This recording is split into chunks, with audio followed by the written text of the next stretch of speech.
Hi everyone, how are you doing today? It's time to finally have a look at my 2023 bullet journal setup.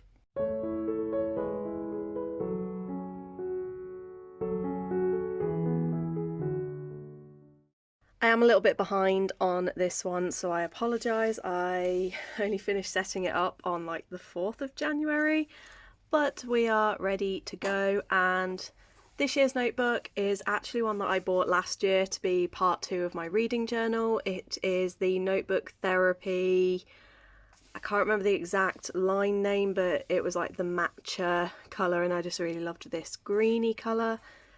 I did have a few spreads in it that I've taped together, so there's like a little package in here, but it's a standard Notebook Therapy. It's really pretty, it's got a really nice design. It did come with this little matcha charm as well, which I think's adorable.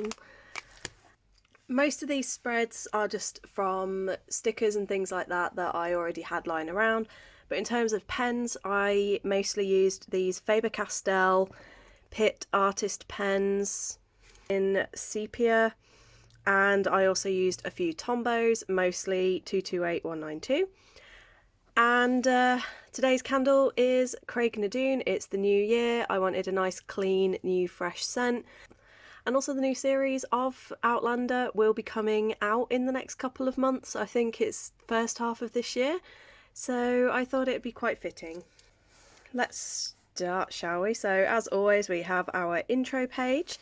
So 2023 is the year of rediscovery. If you've been around my channel for a while, you know that last year was a very rough year for me. I went through quite a nasty separation. I really struggled with my mental health. My physical health went really bad, and I had really big problems when it came to work and things like that, because every time I tried to apply for jobs, I had panic attacks. So last year was really bad, but one thing I did notice is that by the end of the year I'd started to reconnect with various aspects of myself that I'd lost. I've realised that I have better friendships than I thought I did, and just I feel like this year I feel very positive and I feel ready to start rediscovering myself and reconnecting more with those things that I love. So I just thought my keyword for the year of rediscovery was very fitting. I can't remember the name of the author of the video. I will link it up here, but I was watching a video that gave ideas for things to include in your bullet journal, and one idea they had was to do a little pocket. So on my first page I've created this little envelope, so I can store, I will have a little ruler in here, I've got my page numbers in here, so it makes it easier when it comes to laying out pages. And then each month I can put stickers and things like that in and just hold important things in the pocket, because sometimes the envelope at the back just doesn't fit, so pocket. And then we have my future log, so obviously we've got each of the months, and I will note down the things that are coming up in the future. I've also trimmed them in this nice shiny tape, so when the book is closed I can see it at a glance where it is and just go straight to it. And then we end with 2024 plans, and I love this sticker. How gorgeous is this sticker? Oh, I always like to start my year by doing a bit of a reflection on things that happened in 2022. I try to stay on the positives. I don't really like to think about the negatives, but I have been pretty cool in that, you know, I hit my 500 subscriber count. I had a lot of business wins last year. I got to bond with my niece and my nephews. I now live in the same town as my niece, so I've seen her a lot more, and my sister came over from Australia with my nephews in the year, so I got to see them and spend more time with them. I feel like despite the bad things, I do feel like a lot of nice things also happened last year.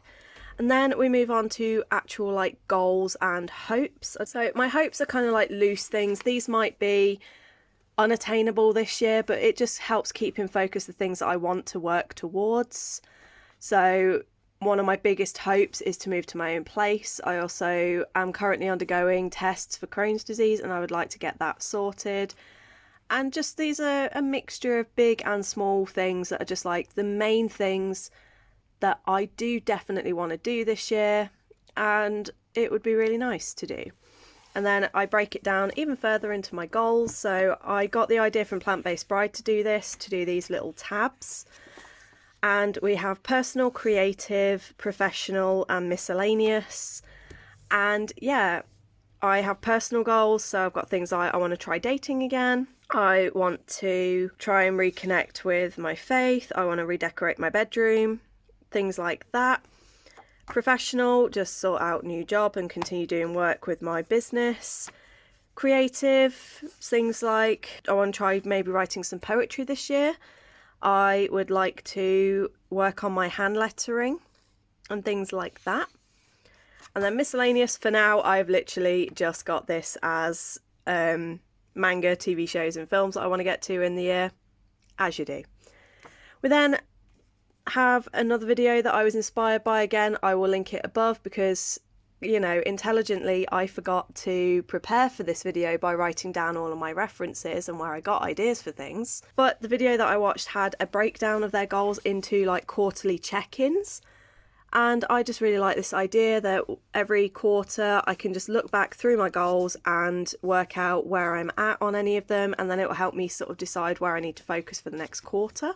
Then I just have a very simple birthdays spread, so I just write down when everybody's birthdays are. I have a gift list idea, so when someone mentions something they want, I make a note of it. And then I've got my own wish list for anything I think of for myself. But to be fair, I tend to just buy it, so I don't really have a lot on my wish list every year.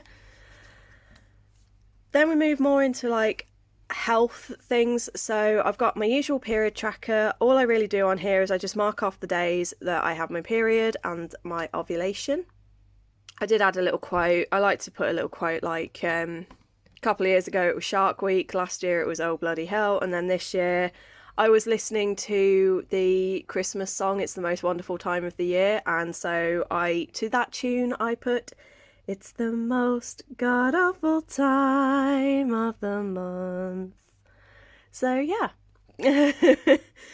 And then I've done my medical information. I always like to keep track of the things that I've definitely been diagnosed with and that we know I've got, and then things that we're currently querying. I keep a list of the medication that I'm on. And I thought I'd include a little bit of actual information about myself, so my blood type, my allergies, things like that. And I've put in my usual body temperature because it's an ongoing battle that I have with medical professionals where I tell them that I have a fever. They go, oh, well, your temperature's only 37.7, which is pretty much spot on perfect as the normal average body temperature. And then I say to them, but I run at 36.6, so for me 37.7 is a fever, and it's an ongoing battle. So if I actually write it down, maybe they'll take me a bit more seriously. And then the same with my blood pressure, I'm pretty spot on, 124/82, textbook is 120/80, so boom. Then on to finances, so just a little bit of a tracker for my bills. I write down the bill, when it's due, how much it is, and then each month I will tick or cross whether I've paid it. And then just like a little thing here to buy. As you can see, ideally at some point this year I want to get myself a bigger and better TV for the living room. I'd love to get a PS5, but those are kind of just if I can afford it at some point to get. But the main thing, I desperately need new bedding. We then have my social media tracker. So I start with December of last year because it's nice to just start with where I ended at the previous year, and I can sort of see an entire year where I've made that progress. But then I've decided I really want to try and push for 1,000 followers or as close to that on YouTube. So for every milestone that I hit, I will make a note of the date. And then hopefully by the end of the year I can fill in the final box. And again, I just love these stickers. I got them off Amazon in just a random packet of stickers, and I just think they're really, really lovely and nice and vintagey and pretty, and they just fit this theme with the greens and the browns really nicely. And then finishing up my actual setup with video plans.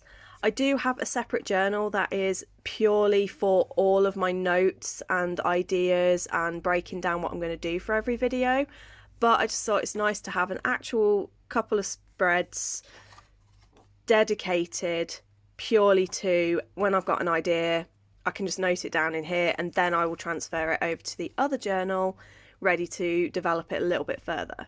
So yeah, that is my overview for the year for my bullet journal. I really hope you've enjoyed having a look through and hearing a little bit about why I include things and my justification for things. and hopefully maybe you can gain some inspiration yourself from watching this. Is there anything in the video that you've maybe not thought of before? Are there any spreads that you do very similar to me? And are there any spreads that you include that I have not included? Let me know in the comments below. I hope your 2023 has started off really strong, and I hope it continues to be a good year for you. If it hasn't been such a great start, I really hope things get better for you. Thank you so much for tuning in. I really hope you enjoyed this video, and hopefully I will see you again on the next one. I hope you're good, I hope you're staying safe, and until next time, bye!